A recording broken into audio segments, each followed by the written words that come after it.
बोल जयकारा बोल मेरे श्री गुरु महाराज की जय। सौभाग्यशाली गुरुमुखो, ब्रिटिश एयरवेज के प्लेन पर विराजमान होकर आपने लंदन शहर में कृपा की। लंदन वाले प्रेमी कब से श्री दर्शनों की आस लगाए बैठे थे। आज वह शुभ घड़ी आ गई। श्री दर्शन की झलक पाकर सबके मुरझाए दिलों की कलियां खिल उठी। हर प्रेमी के मुखमंडल पर एक अनूठी सी रौनक झलकने लगी। आपके शुभ आगमन से सब और खुशियों के बादल छा गए, जिन्हें देखकर गुरुमुख सेवकों के मन में मयूर दिव्य मस्ती में झूमने लगे। जिसे भी शुभ आगमन की सूचना मिली, वह सब काम काज छोड़कर श्री दर्शनों की दिव्य झलक पाने के लिए दौड़ा चला आया। काफी संख्या में गुरुमुख जन वहां एकत्र हो गए। अत्यधिक संगत को आया हुआ देखकर आपने फरमाया, सब अंड ब्रह्मांड एकत्र हो गए। प्रेमी जन हर्षित होकर कहने लगे, जहां समस्त अंडों ब्रह्मांडों के मालिक पधारे हों, वहां अंड ब्रह्मांड भी साथ ही चलकर आएंगे। आपके आगमन से यहाँ प्रेम, भक्ति और सत्संग की सुरसरी धारा बहने लगी। दूर दूर से संगतें आकर श्री दर्शन मृत रसपान करने लगी। स्वीडन, नॉर्वे, नाइजीरिया व अन्य स्थानों से प्रेमी जन आकर रूहानी लाभ उठाने लगे। श्री वचन हुए, इस जीवन को यूं ही नहीं गंवाना है। एक एक श्वास त्रिलोकी की कीमत रखता है। इसे भजन भक्ति में लगाना है। सुरती को शब्द के संग जोड़कर रखना है। स्मरण रहे कि यह बच्चों का खेल नहीं है। संत सत्पुरुष की कृपा से के बिना ऐसा संयोग होना असंभव है। सत्संग के बिना सत्पुरुषों की कृपा जीव पर उतर ही नहीं सकती। बिना संतों की कृपा के प्रभु से मेल नहीं हो सकता। इसलिए सत्संग को जीवन का अंश बना लेने से ही आत्मा का निस्तार संभव है। एक दिन आपने सब सेवकों को अपने चरणों में बिठाकर असीम कृपा करते हुए फरमाया, दुनिया की सैर करता हुआ जो लक्ष्य को याद रखता है, उसे प्रेमी गुरुमुख के सब काज प्रभु स्वयं कर देते हैं। आपने शारीरिक सुख आराम का जो सामान मांगना हो, आज मांग लो। प्रेमियों ने विनय की, हमें केवल सेवा और भक्ति का वरदान दीजिए। हमें किसी और वस्तु की चाहत नहीं है। प्रसन्न मुद्रा में आपने फरमाया, सेवक की हर वक्त यही मांग होनी चाहिए। यही सच्चा वरदान है। साय समय आपने भारत की ओर प्रस्थान करने की श्री आज्ञा फरमाई। प्रेम अक्षों से सबकी आंखें डबडबा गई। उन सबको सांत्वना प्रदान कर आपने पुनः शीघ्र आने का आश्वासन दिया। विमान में विराजमान होकर जब मुंबई एयरपोर्ट पर पधारे तो संत समाज स्वागत हेतु हाथों में हार, पुष्प और गुलदस्ते लिए खड़ा था। आपके स्वदेश आगमन की खुशी में सब एक दूसरे को बधाइयाँ देते हुए सुस्वागतम के गीत गाने लगे। खुशियों की वजी सहनाई है, प्रभु आगमन की कोटि बधाई। सन 1994 की यात्रा में युग सम्राट नैनाभिराम सुखों की खान श्री सद्गुरु महाराज जी श्री प्रयाग धाम में विराजमान थे। माघी का पर्व था। हजारों की संख्या में संगतें स्थान स्थान से श्री दर्शन लाभ हेतु आई हुई थी। उधर दुबई में प्रेमी जन इन अलौकिक लीलाओं का गुणगान कर रहे थे। उनके दिल में एकाएक श्री दर्शनों की तीव्र अभिलाषा उत्पन्न हुई और वे आपस में चर्चा करने लगे। इतिहास में प्राय यह पढ़ते सुनते हैं कि भक्तों की तीव्र पुकार पर भगवान दौड़े चले आते हैं। हमारा मीराबाई और गोपियों जैसा प्रेम तो नहीं है, फिर हम श्री प्रभु जी को किस प्रकार बुलाएं?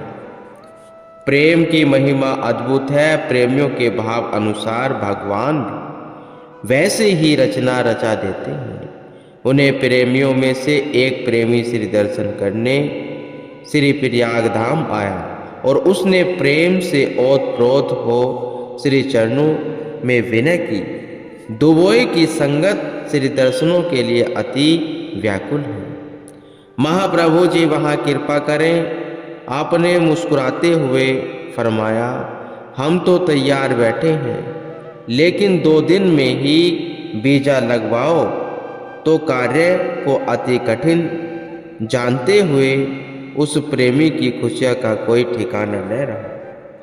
करबद्ध विनय करने लगे कि श्री प्रभु जी कृपा से हमें अभी सब प्रबंध करके आता हूँ। मुंबई जाकर उस प्रेमी ने दुबई फोन लगाकर सबको इस खुशखबरी से अवगत करवाया। जो काम 2 महीने में भी हो पाना कठिन था, वह गुरु कृपा से भक्तों की प्रेम की कशिश से 2 दिन में ही संभव हो गया। सच्चे प्रेमियों की सभी अड़चने भी आप ही दूर करते हैं।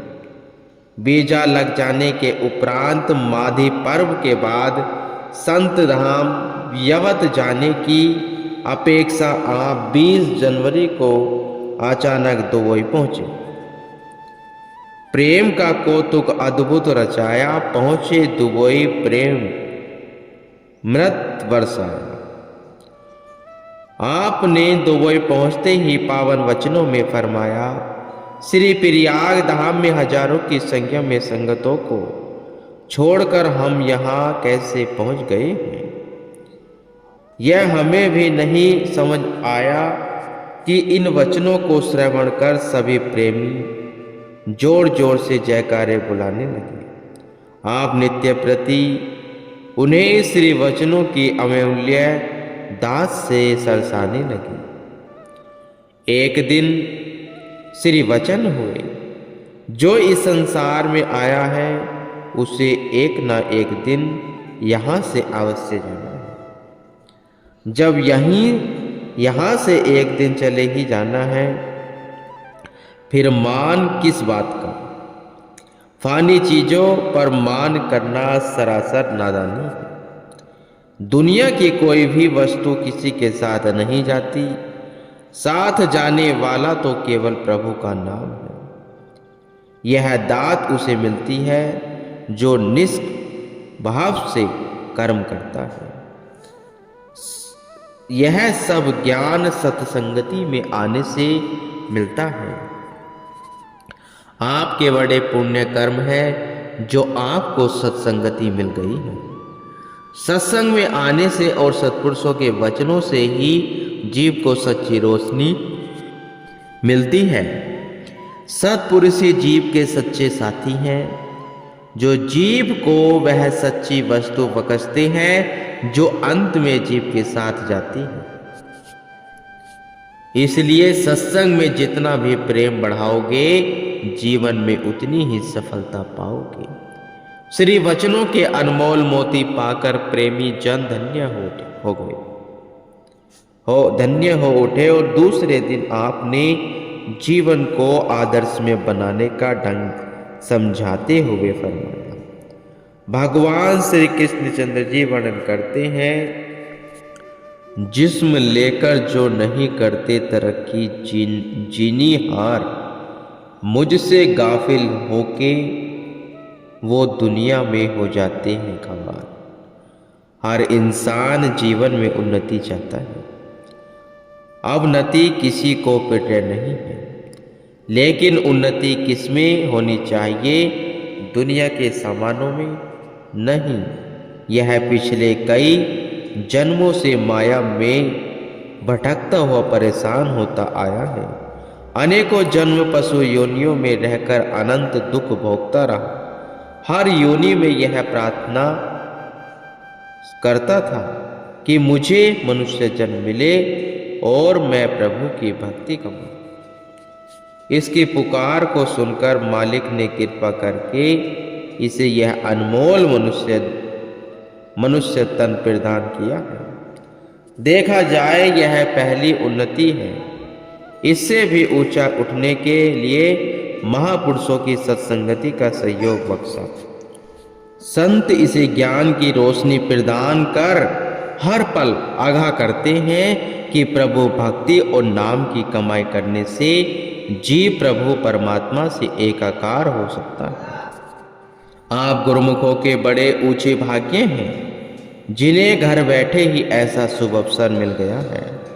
सत्पुरुषों की रहमत से भक्ति के सुगम साधन मिल गए हैं। इन्हें अपनाकर जीव सहज में ही अपना लोक और परलोक संवार सकता है। श्री वचनों की अनमोल निधि पाकर सब प्रेमी हृदय प्रभु प्रेम से तरबतर हो गए और अपना चरण सहारा कसकर आपने सबको काल माया से निर्भय कर दिया। कार्यक्रम समाप्त हो जाने के पश्चात आपने भारत लौटने की मौज प्रकट की। वहां रहने वाले गुरुमुख श्री चरणों में विनती करने लगे कि हे दयालु प्रभु, फिर से जल्दी कृपा फरमाना।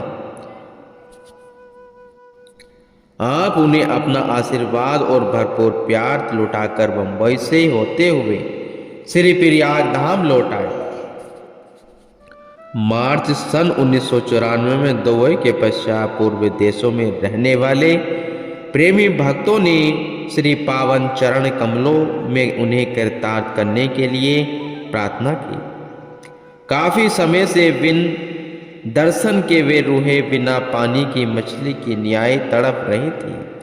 उन्हें श्री दर्शनों का अमृत रसपान करवाने हेतु करुणा सागर प्रभु जी ने असीम करुणा करके 4 मार्च सन 1994 को मुंबई से सर्वप्रथम जकार्ता की ओर प्रस्थान किया।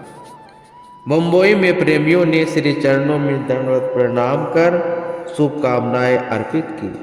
जकार्ता 5 साल के पश्चात जब श्री प्रभु जी ने इस धरा पर अपने चरण रखे तो चारों ओर बहार छा गई। खुशियों की सहनाइयां बज उठी। प्रेमियों के हृदय ऐसे खिल उठे जैसे प्रभाकर को देखकर पंकज खिल उठता है।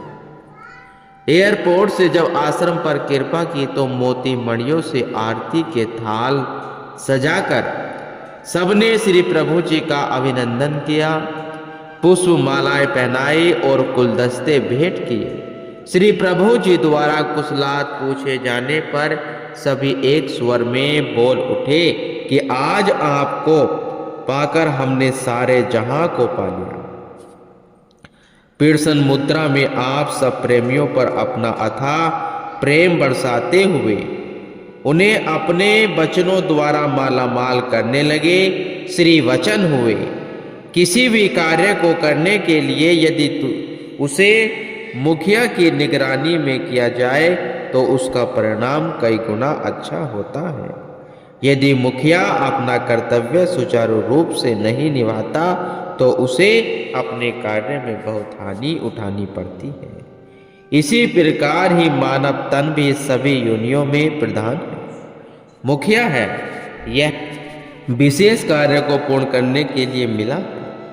दुनिया के सुख भोग तो अन्य योनियों में उसने भोग लिए हैं, लेकिन इस तन को प्राप्त करके उसका एकमात्र उद्देश्य प्रभु से एकाकार होना है।